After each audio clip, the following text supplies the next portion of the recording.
Welcome back. Tonight's fight is Rompopolo. This guy is really cool. I was actually really impressed by him. He looks weird and creepy, but just the mechanics of how he fights are actually really cool. Like, what you just now saw was an attack that really is sort of a common theme through most of his attacks, where he'll pop some sort of appendage, typically his tail, down to the ground, and pump a bunch of gases into it, and basically create its own magic. Get a little bit of warning as to where they're going to pop up, because you'll see the ground start steaming, and after a couple seconds it'll explode like you're watching right now. That is really cool. It actually made this a really dynamic fight. It doesn't take long for me to kill him, but of all the new creatures that I've fought so far, this one's the one that actually has me the most excited. Because I think they could actually make something really cool using this particular approach. Like, he's just bizarre, but really, really interesting in the way he does things, the way he attacks, all of it. Really a lot of fun. And I'm very impressed with this guy's design. As a small aside, in the cinematic leading into this, and this is a minor spoiler, there's one point where, I can't remember what her name is, the handler, just, he appears just like, Rompopolo? How the hell did you know that? Because she just throws it out there so casually, like as if she completely was aware that he existed and was probably here. Like, this dude really seems like an animal that's super specialized for this particular region, so unless the Monster Hunter world is just completely scattered with places where there's tons of oil, which I guess Gogmazios might be an indicator that it is, I would imagine this dude would be a pretty unique and new creature. Or at the very least, a lot of the newer ones, they've kind of portrayed them as if they're unique to this region. So it's the first time where they're like, oh yeah, no, he's definitely this thing. Why do you know that? All that aside, I don't know, I've enjoyed this because he's a weird mosquito balloon monster brute wyvern. So, you know, whatever. They've done some pretty good jobs making the brute wyverns a little bit more diverse this time around. Well, I guess if you really think about it, the brute wyvern category probably has some of the most diversity in terms of, while they still have the same general shape, you know, basically T-Rex, they have some pretty varied gameplay. I don't know, I enjoyed it. I'll see y'all in the next fight, because this one does have a second fight at the end.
good hunt. Now, let's go find Maki. She can't have gone far. Alright, Raiden. Another new monster, and also a very cool one in terms of how he actually attacks and whatnot. I can see him being really difficult in upper ranks when they just kind of ramp up his damage and probably ramp up his attack speed. He hits pretty hard right now, but the overall fight's not terrible. It's more one where you just get punished for being greedy, which I mean, I guess is true of every fight, but he's not so fast that it's really, really difficult to avoid his stuff. Occasionally he'll combo things together, but like, the first time I fought him with a Raiden, as soon as he flew away and just stuck that wing in his hand, I was like, okay, I just need to straighten over a little bit. And you can be surprisingly close to it and it's so fast.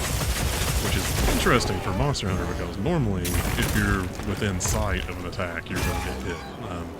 But hitboxes are actually pretty good on him for the most part. Of course, they seem to still have trouble with hips and tails in terms of getting hooked by things that probably shouldn't impose. But his wings actually go in really well. This is a pretty cool fight. His powers are really cool. The railgun dragon is an interesting creature. His design's really cool. It would be fun to have some sort of little statuette to set up on the desk. But I enjoyed it. There's not a lot to say. Not really. Just because he's already been untitled. And he's been around for a while, so most of the discussion we had about him has been bad. His armor looks pretty cool, and you'll notice after this fight I actually pick up a headpiece. One other piece from him to be sure I get a little bit of the set run. Could be wrong, I could have only pulled a headpiece. I can't remember for sure exactly what I transitioned into. But you'll see. There's another monster later on that I definitively pick up a couple things. I think I drop off my Raiden stuff at that point. So this one's going to go a little bit longer than Rompopolo. Or Rompopolo. I keep wanting to say Rompopolo. Raiden just takes more time. It's just a longer fight, but that's almost always the case when they fight. I believe it carts me one good time too. Which actually I cut the footage out of me running back because it was a really long run since I haven't actually taken the time to properly set up pop-up camps yet. But it's a fun fight. Cool looking monster. Good addition to the dragon family for the game. I'm satisfied. Anyway, I think this ends my commentary for this one. I'll let the rest of the fight play out. You can watch it or you can go ahead and drop. Although, it would be very helpful if you finish watching it. Have a good night, everyone. And remember, if I can kill it, so can you.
gathered a few things myself. Check your item box later.